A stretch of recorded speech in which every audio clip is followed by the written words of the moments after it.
अटल जी के व्यक्तित्व से हमें परिचय कराने की कोई आवश्यकता नहीं है। जन जन अटल जी के व्यक्तित्व से, उनके कर्तृत्व से। बैठने की जगह नहीं है क्या भाई?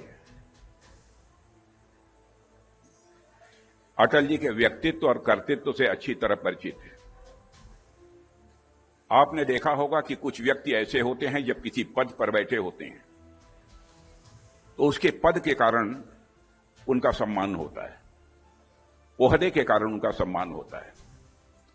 लेकिन कुछ ऐसे व्यक्तित्व होते हैं कि भले ही वह किसी पद पर न हो, उनका सम्मान उनके पद के कारण नहीं होता है, बल्कि उनके कृतियों के कारण होता है, उनके व्यक्तित्व के कारण होता है।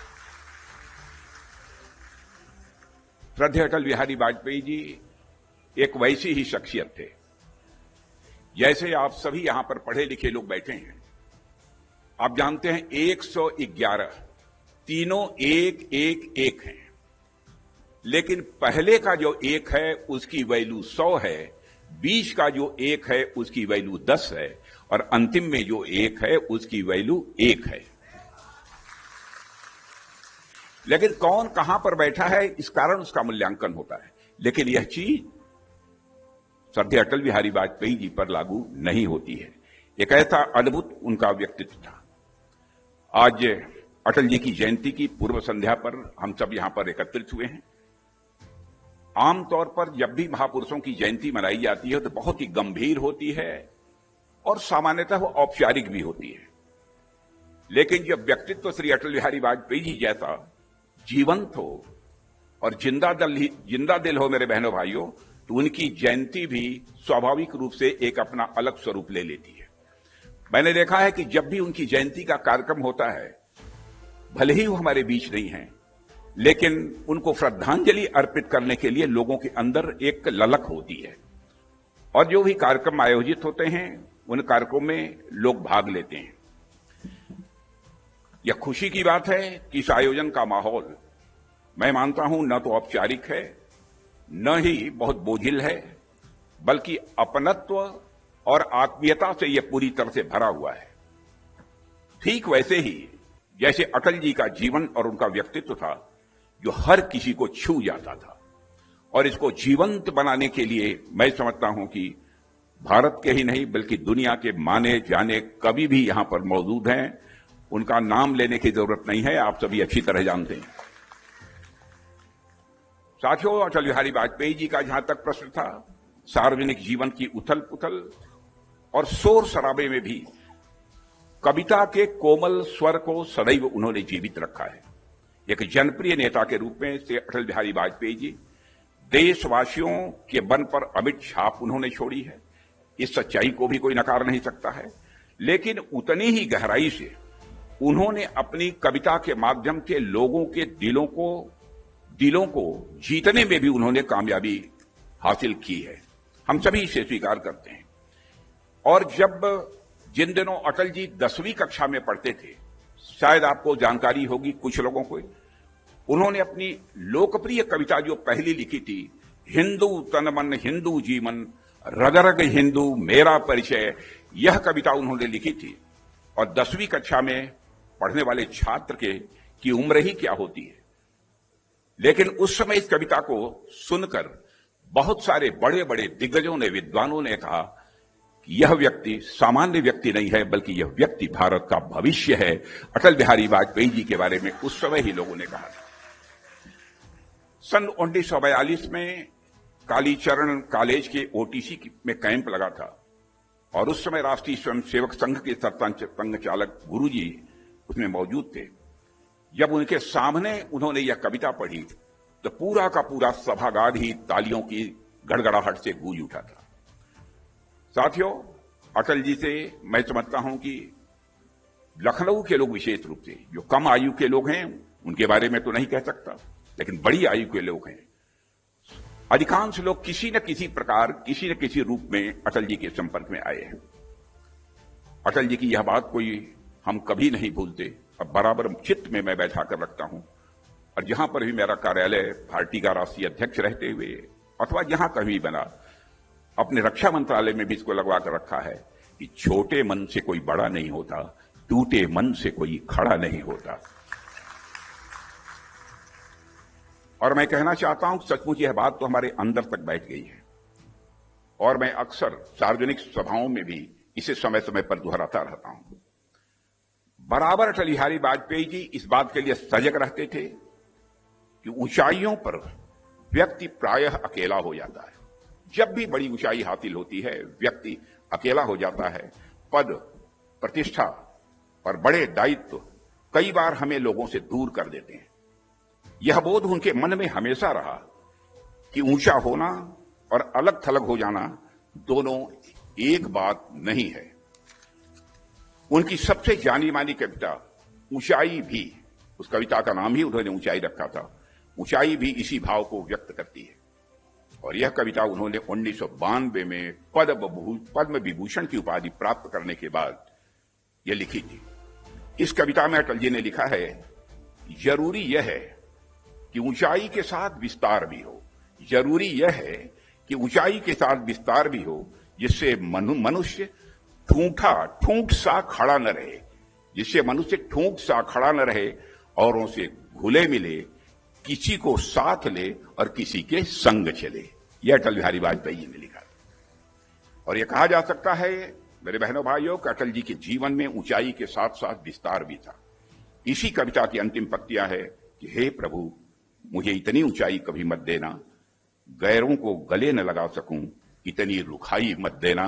जो अभी अभी हमारे योगी जी ने इस कविता को आप सबके समक्ष प्रस्तुत किया है। मित्रों, मैं याद दिलाना चाहता हूं 1998 की बात है। अटल जी अस्वस्थ थे और न्यूयॉर्क के अस्पताल में उनका इलाज चल रहा था। उस समय उन्होंने एक कविता लिखी थी और वह धर्मयुग में छपने के लिए उन्होंने उस समय भेजी थी। और उन्होंने संपादक को लिखा कि हो सकता है यह पंक्तियां कविता के लायक न हों, लेकिन ये मेरी जिंदगी का दस्तावेज है। भले ही यह पंक्तियां कविता के लायक न हों, लेकिन यह मेरी जिंदगी का दस्तावेज है। और यह कविता अटल जी के विषम से विषम परिस्थितियों में भी कभी हार न मानने वाली भावना का मैं मानता हूं सबसे सुंदर चित्रण है।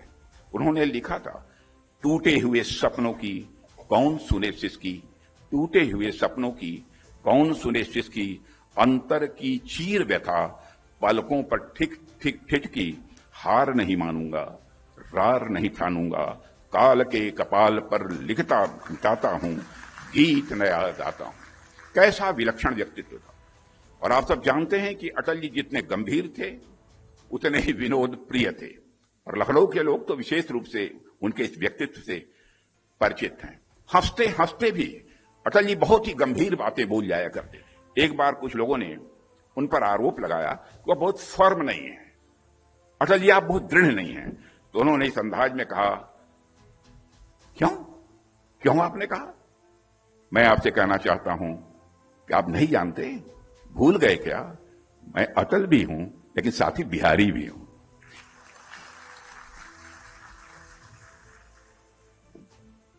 प्रत्युत्पन्न मति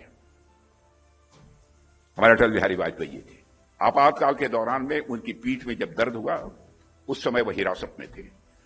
उन्हें इलाज के लिए एम्स अस्पताल ले जाया गया। डॉक्टर ने पूछा कि दर्द कैसे हुआ, क्या आप कहीं झुक गए थे? तो कहा, डॉक्टर साहब जिंदगी में झुकना तो नहीं जानता, कहीं मुड़ गया होगा।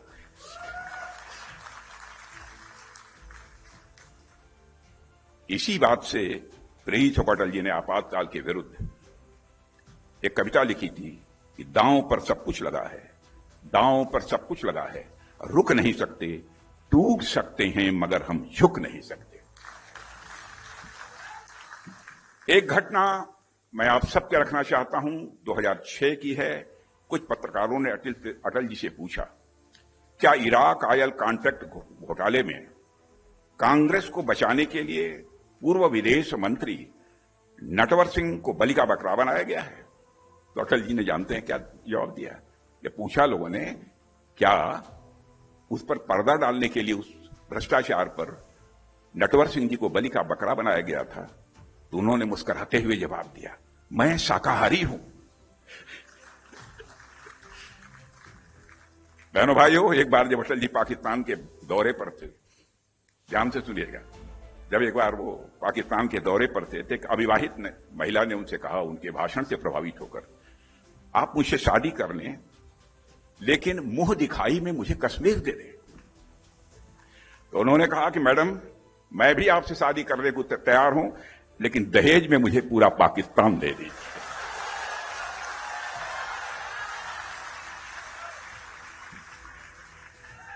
गजब का सेंस ऑफ ह्यूमर था, गजब का सेंस ऑफ ह्यूमर था अटल बिहारी वाजपेयी में। एक बार जब कांग्रेस के नेता श्री वाईवी चौहान कुछ समय के लिए जनता पार्टी में शामिल हुए और फिर दोबारा जब कांग्रेस में चले गए, तो एक रैली के दौरान अटल जी ने कटाक्ष करते हुए कहा कि हमने चौहान साहब से पूछा कि आपने क्या किया, तो उन्होंने उत्तर दिया, अब हम घर वापस आ गए हैं, तो कोई उनसे पूछे तो क्या अब तक वो ससुराल में थे। अटल जी के भाषणों की सबसे अच्छी बात यह थी कि जब वो विरोधियों पर भी हमला करते थे, मेरे बहनों भाइयों, कभी भी मर्यादा का अतिक्रमण नहीं किया। सबसे बड़ी विशेषता वो थी। एक बार हिमाचल के प्रदेश के मुख्यमंत्री वीरभद्र सिंह जी का नाम आपने सुना होगा। हिमाचल प्रदेश में भाषण करने के लिए गए, तो उन्होंने कहा, यहां के मुख्यमंत्री भद्र तो हैं लेकिन वीर नहीं है। और इतना कहकर सारी बात उन्होंने समाप्त कर दी। एक महिला ने कहा उनसे कि महिला ने क्या, उनके साथ महिलाएं भी थी, पुरुष थे, तो नवाज शरीफ उसमें से बोल गए थे कि अटल जी, आप तो इतने पॉपुलर हैं कि अब तो पाकिस्तान में भी आप चुनाव जीत सकते हैं। आप ये कल्पना करिए, भारत में ही नहीं, भारत के पड़ोसी देश पाकिस्तान में भी उनके प्रति लोगों का इतना सम्मान था, इतनी लोकप्रियता उनकी थी। साथियों, 1994 की बात है कि भारतीय जनता पार्टी में बहुत लोग शामिल हुए थे और पार्टी की सदस्यता बढ़ रही थी। तो इस बात को भी अटल जी ने अपनी काव्य शैली में बड़े अनूठे ढंग से बयान किया था। एक सभा में उन्होंने कहा था, ज्यों बड़री अखिया लखी, ज्यों बड़री अखिया लखी, आंखिन को सुख होत, यानी जैसे सुंदर बड़ी आंखों को देखकर आंखों को सुख और आनंद मिलता है, वैसे ही अपने वंश या परिवार को बढ़ता हुआ देखकर मन को अपार खुशी होती है। और जिस समय यह बात उन्होंने कही थी, मेरे बहनों भाइयों, मैं स्वयं उनके साथ था। और हम सब के लिए गर्व का विषय है और यह प्रसन्नता का विषय है कि आज हमारी भाजपा के पहले राष्ट्रीय अध्यक्ष आदरणीय अटल बिहारी वाजपेयी थे। उनके आज हमारी भाजपा वो विश्व की सबसे बड़ी राजनीतिक पार्टी बन गई है। अटल जी ने लिखा है, चीर निशा का वक्ष, चीर निशा का वक्ष पुनः चमकेगा दिनकर, चीर निशा का वक्ष पुनः चमकेगा दिनकर। वे स्वयं भी सूर्य की तरह भारत की राजनीति के क्षितिज पर चमकते रहे और हमेशा वो चमकते रहेंगे, ऐसा मेरा पूरा विश्वास है।